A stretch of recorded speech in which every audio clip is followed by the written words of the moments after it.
morning, good afternoon, and good evening, everyone. Depends on where you are joining from today. Welcome to Webinar 3 brought to you by TIECONN. So, Technical Innovation and Engineering Collaborative Network. I know it's a bit long name, but we are engineers. We love details, correct? So, my name here, Nagarajan, and I'm really happy to be with you today. Whether you are joining from India, the Middle East, or anywhere else in the world, thank you for being part of this growing community today. So today we will start with a quick tour of what TIECONN is all about, our mission, our team, and how we make the difference from others. And after that, we will move into today's exciting topic on fire protection system. So sit back, stay curious, and let's get started. So TIECONN about us. So before we jump into the meat of today's topics, let's start the foundation. TIECONN is not just a network, it's a launchpad. And if you ever have a technical doubt related to MEP, the first name that should come to your mind is TIECONN. Yes, we have a very big and strong technical team who will explain even jokes with the flowcharts. So, and as I told, we have a strong technical team and we have an active WhatsApp group where you can ask all your technical questions anytime and someone from the team will be there to help you quickly. So whether you're a student or a seasoned pro, this is the platform for you to learn, share ideas and help each others grow. So our mission and vision. So our mission is so simple. We are aiming for world domination, but in a very polite and technically sound way. So our goal is also so simple. We want to help young engineers learn and grow. So we do this on how? We do this on through the webinars, technical events, mentorship, and also sharing knowledge.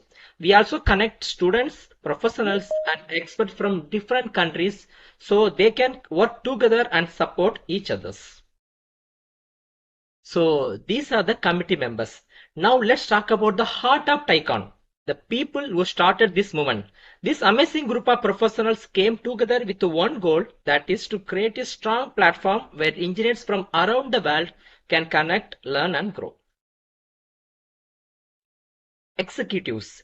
These are the folks steering the ship. Yes, they bring vision, structure and even lots of WhatsApp messages to the table.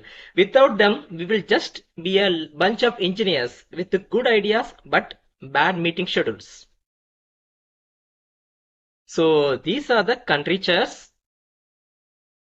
From the different countries, Qatar, Saudi, Pakistan, UAE, Bahrain, and these are our vice chair.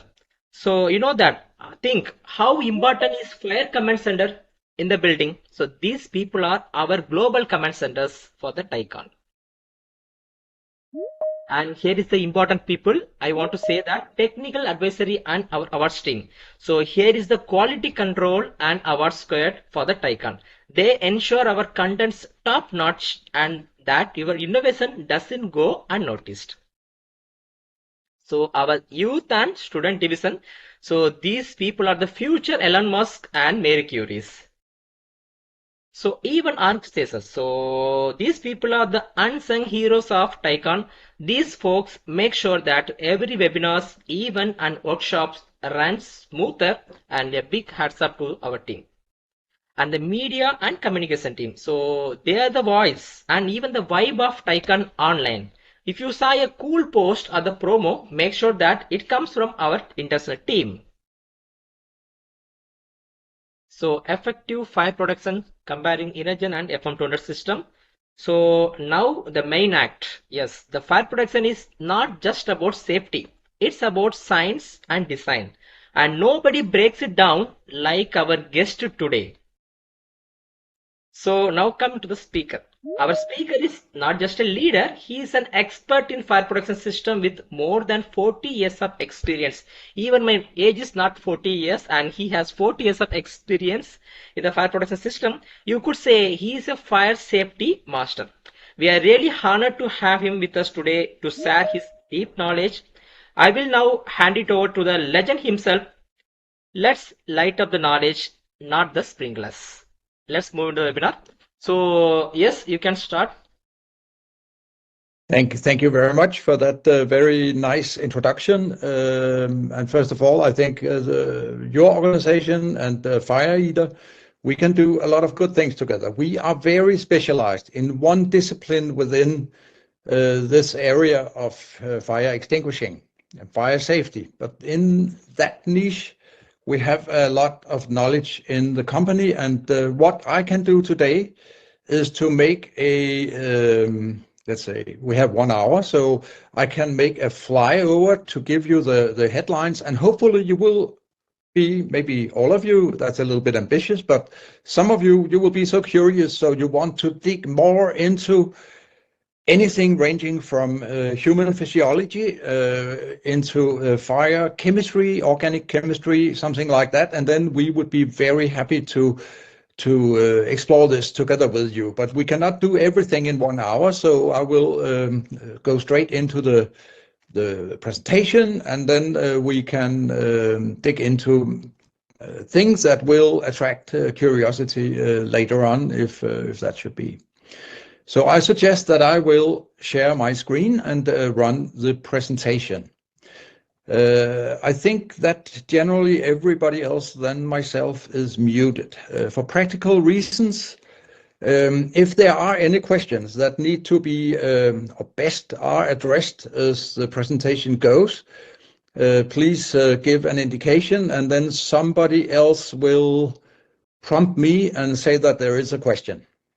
So please don't be shy. Please ask a question, but also respect that we have to be doing this in a limited time.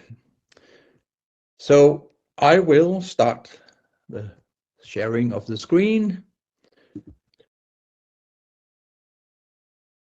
And it is asking for, yes, okay. Can you see my screen now? No. Not yet. Not yet. Okay, thank you. Then I will.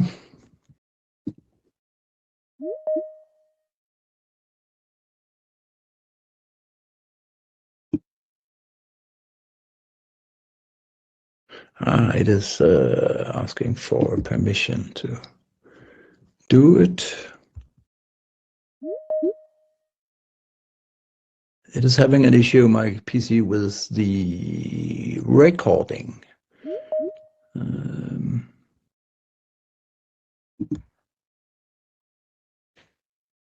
So I'll just have to approve.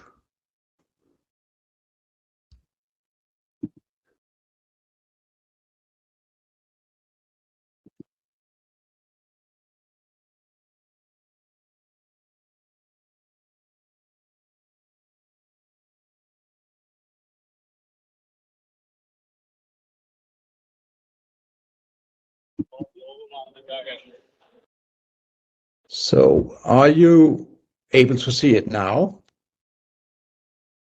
No. No. Damn. Nicholas, can you see if you can share your screen? You can, if you have the presentation, all this. Yeah, now it's okay. I can. Yeah, now it's okay. Yeah. Okay. We can I'm sharing the presentation, Torbjorn, so you just need to tell me when to Okay. how to work it through. So yeah. So just a second. Good. Yes, please take the next slide.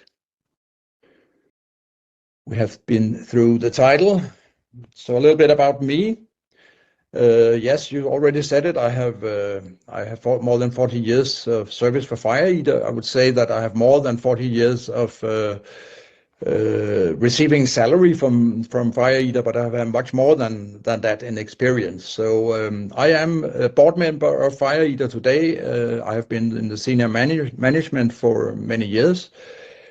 I was inventing Inergen back in the 1980s.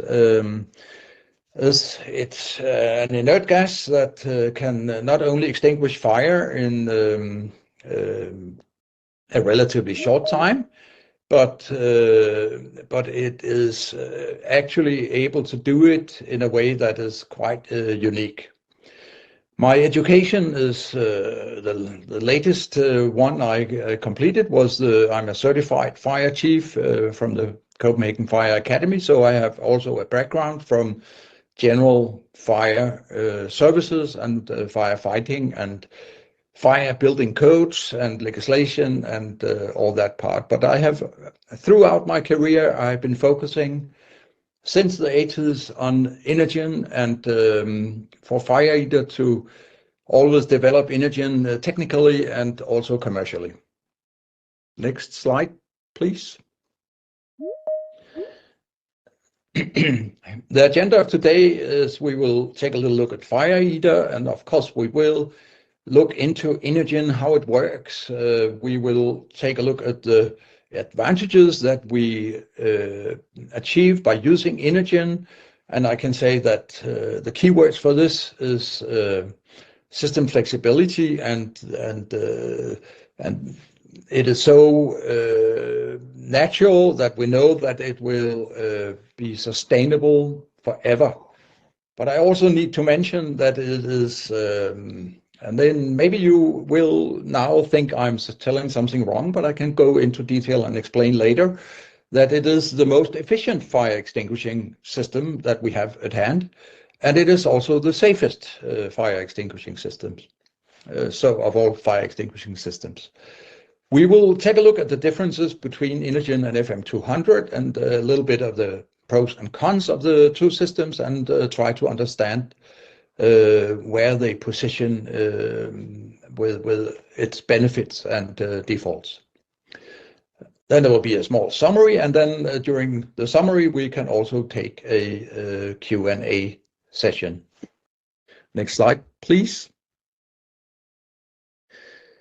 Yeah, Fire Eater is an old company founded 1974 in Denmark. So we have had our 50 years anniversary last year. The invention of Inergen was basically done in 1984. Like many other inventions, it was a little bit of a coincidence. I had a mishap with a full-scale demo with Halon 1301 that made me very focused on finding another solution than the fluorinated and brominated chemical that that was very efficient and very much used at that time, but it certainly had some issues when you use it to extinguish fire, and that is a little bit problematic to have a fire extinguishing agent that has issues when it is extinguishing fire. We are 100% dedicated to Inergen, so everything we do is focused on making our hardware, our system, our software, making Inergen utilization to the absolute best. We take pride in doing high quality, and we have a team of innovators, and a team of innovators in Fire Eater is not just the product development team or myself or something. It is a joint effort of everything from production to warehouse to R&D to sales and management. It is an integrated thing in Fire Eater that everybody essentially are taking place in innovation in Fire Eater. And I think that's one of the things that make us unique. That is the company spirit and the high knowledge level of the people. I'm usually joking a little bit and saying, once upon a time when I was young, I realized that I'm a quite stupid guy. And that's the most important thing to realize. That's not how good you are, but how bad you are. So I'm quite stupid. And therefore, I needed to find a strategy where I focus on one thing and then try to make that good. And I think that is, to a high degree, the core of Fire Eater. We are not spreading out over a lot of different disciplines. And that's, of course, a luxury that we have as a company. And I know that this is not something that can be applied in all organizations, but then wise organizations, hopefully like you, will find that Fire Eater is a very good source of information. And we are not just providing sales talk for our product, but we aim to provide genuine knowledge and information that can be used, which is not necessarily directly related to selling our product. We have a global network of dedicated partners, so there are not many places in the world where Fire Eater is not represented and can install, engineer, and service systems. And then, of course, one of our aims is after being involved in the use of halon and being responsible for putting a lot of halon into the world, we made a decision to have a future-proof and sustainable product line, which means that we are working constantly to design all things out of our system that are not sustainable. That could be fluoropolymers. We work to get that out of products. We do not use any PFAS in anything if we can at any cost avoid it. It is very, very difficult because a lot of electronics, for example, you can hardly avoid it, but we are working to do it as good as possible. Now I can test if anybody is listening because I want to have the next slide, please. It's working. So, what is Inergen? You may have heard that Inergen, yes, it's environmentally good, and it's also maybe believed to be quite okay with regards to safety. But what is Inergen actually about? I will just explain that in a few words. Inergen, the components of Inergen, it's a gas used for fire extinguishing, is extracted from the atmospheric air. So it is consisting of the elements of the air that we already breathe. So we have 52% nitrogen in Inergen, 40% argon, and 8% carbon dioxide. A question that very often comes up is, why do we have argon in the mixture? And that is in order to make the blended gas, when it is mixed inside an enclosure, a little bit heavier than the surrounding air, so that we have nozzles in the ceiling and it distributes and blends very well. So argon is of course inert, but its main purpose is to adjust the specific gravity or the relative gravity of the air blend that is created. So originally, the atmospheric air, it has 71% nitrogen, approximately 21% oxygen, almost 1% argon, and then a tiny little bit of carbon dioxide. Then there's a lot of other stuff in the atmosphere, ranging from humidity to particles to other inert gases, noble gases like krypton, xenon, and neon. But the main components you see here: 78% nitrogen, 21% oxygen, 1% argon, and a little bit of carbon dioxide. Next slide, please.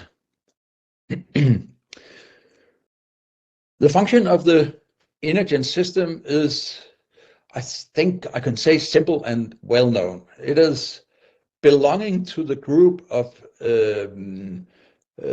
so-called clean agents defined by different international standards. So in principle, you have a system which uses a gas that will not leave any residue after the discharge, and then it's extinguishing the fire, and it's defined as a clean agent fire extinguishing gas. The first international standard that came out was the NFPA 2001.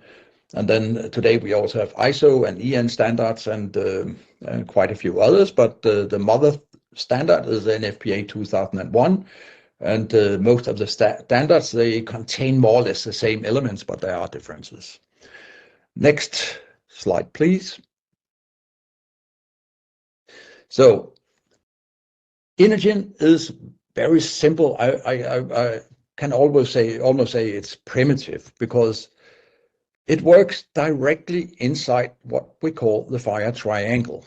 The fire triangle is known to most fire specialists, defining that in order to have a fire, you must have the presence of oxygen, heat, and fuel in the right proportion. So in order to extinguish a fire, with Inergen, we do not remove all oxygen, but we take away some of the oxygen. Understanding the nature of the fire is a little bit complicated, but I will just go a little bit into this here. When you have a fuel, you could say, for example, methane, so CH4, you have oxygen, O2, and then you have heat. If you add the amount of heat to a certain level, then the oxygen molecule will break into two O radicals, and the fuel will also break into more particles, namely the H radicals will be taken away from the fuel molecule. And then the broken oxygen and the broken fuel, the O oxygen, the O radical, and the H hydrogen radical, they combine. They go together. And when they do that, it's an oxidizing process emitting a lot of energy. So every time this happens, there is so much energy released that 3 or 4 or 10 or 100 neighboring molecules are also breaking. And then you have the chain reaction. In order to break that chain reaction, you can reduce the amount of oxygen to, depending a little bit on the fuel, but in the neighborhood of 13% oxygen. Most hydrocarbon fuels, they will stop burning at that oxygen concentration simply because the amount of emitted energy due to the reaction is not high enough to break more molecules, and then the fire stops. Very simple. You can also put water on and remove the heat, or you can remove the fuel. Then it is here I will also say a little bit about the chemical agents like FM-200 and OVEC. They are working a little bit within the fire triangle and then also by a chemical reaction. When we used halon, the halon molecule entering the fire zone would break down, and then it would create some free bromine radicals, and those free bromine radicals, they would pick up the hydrogen and the O radicals, and then they will close the circle of the chemical reaction and reduce the amount of energy, not releasing energy. And that was the way halon worked.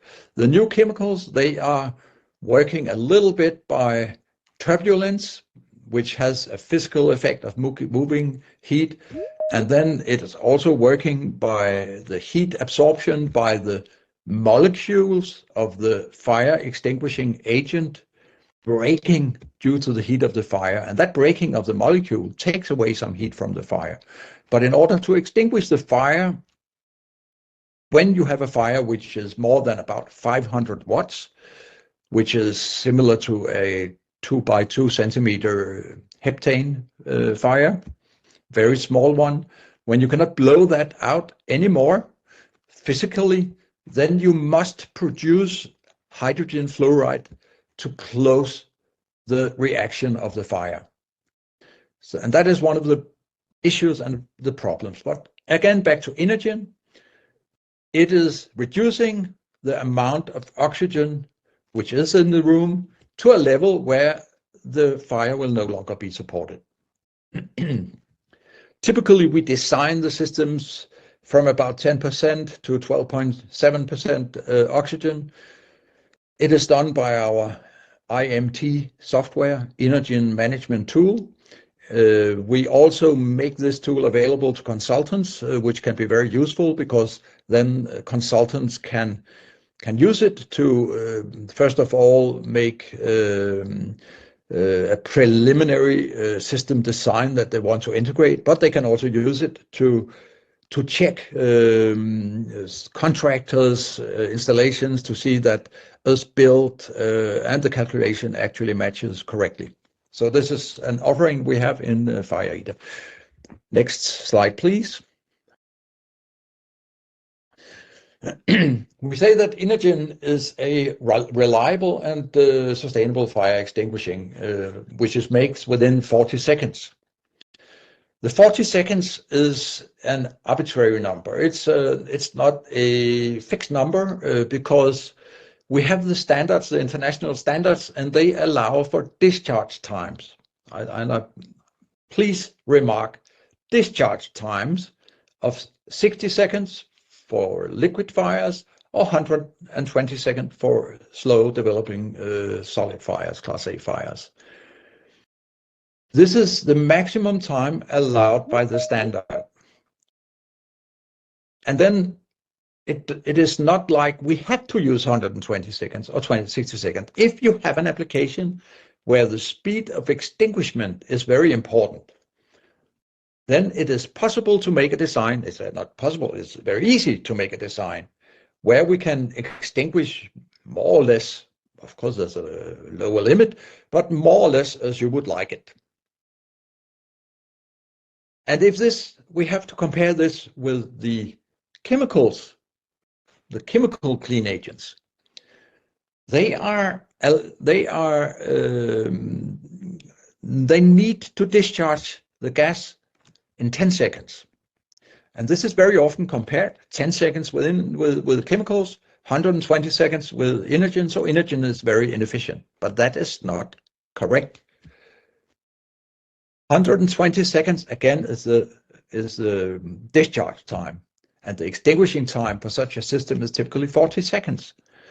What is the extinguishing time of a chemical agent? The discharge time is 10 seconds. But remember what I told you about the method of extinguishing.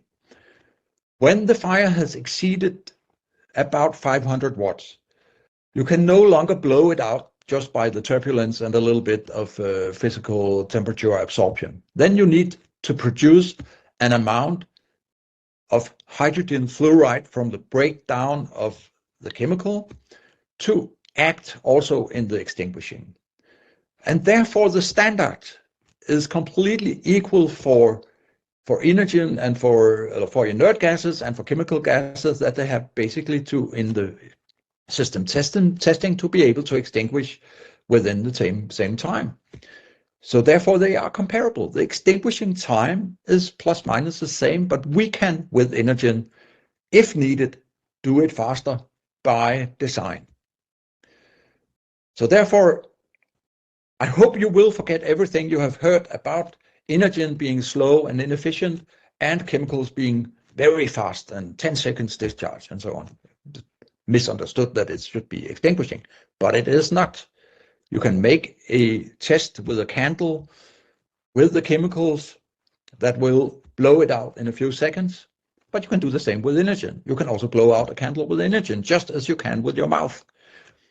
So don't mistake and mix up with extinguishing time and discharge time. Next slide, please. And here we get back to something which I think most people who have been working within this, they know very well. We have some cylinders, there's a manifold pipework, there are some valves controlled by the control panel, there are some detectors. There are other things like circuit breakers, door closers, ventilation shutting off, and alarms, remote alarms, local alarms, and so on. So, and we have something in the system here for Inergen, which we want to highlight. That's a pressure relief valve. So when we are putting gas into the room, we will dilute the amount of oxygen which is in the room where we must extinguish the fire. In order to dilute the air, we need to get rid of overpressure. We are using approximately 50% of the room volume in free volume of extinguishing gas. So this gas is blown out through the nozzles, mixes with the air, and press out air with oxygen. Is there anybody who want to ask questions? I hear talking. You can better mute all mics. Yeah, someone is some background noise.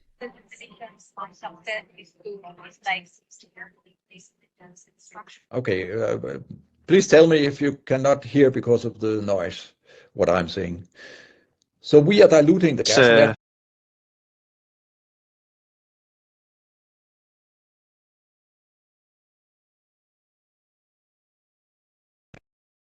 I was muted too, and maybe that's good because I'm talking too much. Yeah, we are diluting the gas, and for that purpose, we must have pressure relief valves. And that is also used as an argument against Inergen. But do not read the marketing material from the suppliers of the chemical gases, because they will say, oh, we don't need a overpressure vent. But instead of listening to the people selling it, go into the standards defining it, the NFPA, the EN 15004, the ISO 14520, and then take a look at what is actually prescribed in the standard. For inert gas systems, of course, a pressure relief valve, and for chemical agents, also a pressure relief valve. Only that the pressure relief valve, which is required for the chemical agent system, must be a two-way pressure relief valve. It has to be able to let go under pressure and overpressure in the room. The size of the overpressure vents, they are comparable. Of course, 120 seconds discharge Inergen system requires a smaller overpressure vent than a 60 seconds discharge, or if you want a really fast extinguishing, a 30 seconds discharge. But it is something which is calculated by the IMT, and of course you must have it installed, but you must for all systems. It is a requirement by the standard. The only thing where you can say that, yes, with Inergen, technically we must have a pressure relief valve, and that is because we dilute the air inside the room, and therefore we must let go the overpressure. If we had a completely airtight compartment and it could take the pressure, and we inject Inergen into the room, and the pressure goes from 1 bar in the room, atmospheric pressure, up to 1.5 bar, then the amount of oxygen will be diluted by 33%, but the partial pressure of the oxygen will remain the same, and therefore the fire cannot be extinguished. Therefore, we must, with Inergen, have overpressure vents. People know that, and therefore we don't break so many walls with Inergen. A lot of people don't know it about the chemicals. They think it's not necessary because they are reading some marketing material. And then when the system is discharged, unfortunately, they break walls. So it must be there because there is a pulse of pressure in the room